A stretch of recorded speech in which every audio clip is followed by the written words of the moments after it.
Salut tout le monde et bienvenue dans cette nouvelle analyse consacrée aujourd'hui à la mutation éclair de l'écosystème des échanges décentralisés sur Solana. Franchement, les dernières données on-chain nous racontent une histoire absolument captivante, avec des changements de paradigme inattendus, une concurrence féroce et surtout des basculements de marché qu'on n'avait pas du tout vu venir. Alors on ne perd pas de temps et on décrypte tout de suite les forces qui sont en train de redessiner la finance décentralisée en ce moment même. Allez, on plonge directement dans le vif du sujet avec notre programme du jour. 1. On va voir le déclin des propres AMM. 2. La montée des DEX traditionnels. 3. On se demandera si on a affaire à de la manipulation ou à une vraie tendance. 4. L'ascension très discrète de Gonunfi. Et enfin 5. On verra comment Ethereum défie à nouveau Solana. On commence donc tout de suite avec notre première partie, le déclin des propres AMM. Alors accrochez-vous bien parce que ce chiffre est juste dingue. 47%.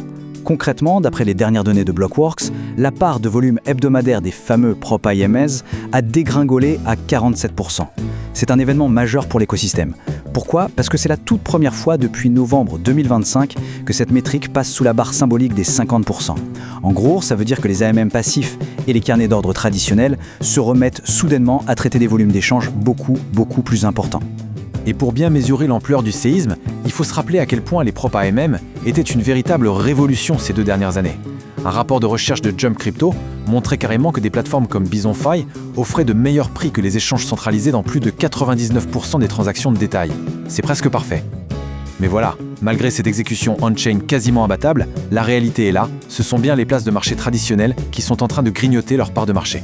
Ce qui nous amène très logiquement à notre deuxième point, la montée des DEX traditionnels. Alors, si les propres AMM reculent, qui rafle la mise ? Eh bien, avec le retour d'une activité complètement frénétique autour des meme coins, la dynamique a complètement tourné. Des plateformes comme Meteora et tout particulièrement Pump sont en train d'exploser. Rendez-vous compte, Pump s'accapare à lui tout seul 17% de l'ensemble du volume au comptant de l'écosystème. C'est une portion gigantesque du marché qui vient de migrer d'un coup vers les actifs à longue traîne. Et la conséquence directe de toute cette agitation, c'est que Pump vient littéralement de voler la couronne à BisonFi pour s'emparer de la place ultra convoitée de numéro 1 en termes de volume hebdomadaire.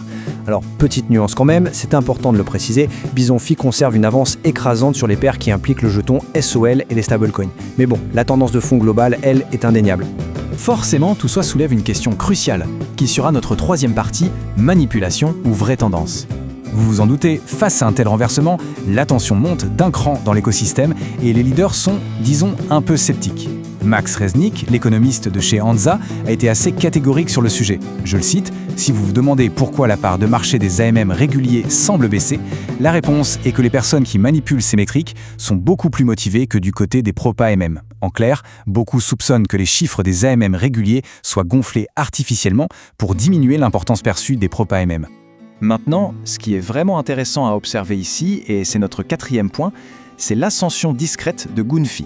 Pendant que les géants se font la guerre, regardez ce chiffre, 34%. C'est la part de marché hallucinante que Gunfi a réussi à sécuriser dans les échanges intra-stablecoin.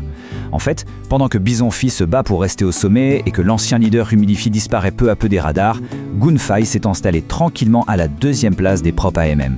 Et attendez, parce que l'histoire est encore plus croustillante. Gunfi opérait complètement dans l'ombre depuis son lancement en juin 2025. Et d'un coup, bim, en avril 2026, ils activent officiellement tous leurs réseaux sociaux. Cette exposition soudaine au grand public, c'est exactement, mais alors au détail près, la stratégie qu'avait adoptée Humidify juste avant de lancer son jeton natif, le fameux $VET. Pour les observateurs avertis, c'est un signal on-chain qui clignote en rouge vif. Prenons maintenant un peu de recul pour voir l'impact global de tout ça, avec notre 5e et dernier point, Ethereum qui défie à nouveau Solana. Les données de Defilama viennent de tomber et c'est la douche froide. Et oui, pendant que les développeurs sur Solana se prennent la tête sur l'efficacité de leurs propres AMMs, Ethereum signe un retour absolument spectaculaire. Après avoir été à la traîne derrière son concurrent pendant plus d'1 an, Ethereum vient tout juste d'éclipser Solana en volume DEX au comptant. Et le pire, c'est que c'est valable à la fois sur 24 heures et sur une période de 30 jours. Et l'enjeu de cette bataille est vraiment colossal. D'après Blockworks, si Ethereum parvient à maintenir cette trajectoire fulgurante, la blockchain battra Solana en volume mensuel pour la toute première fois depuis le mois d'août 2025. C'est potentiellement un vrai séisme dans la hiérarchie de la finance décentralisée.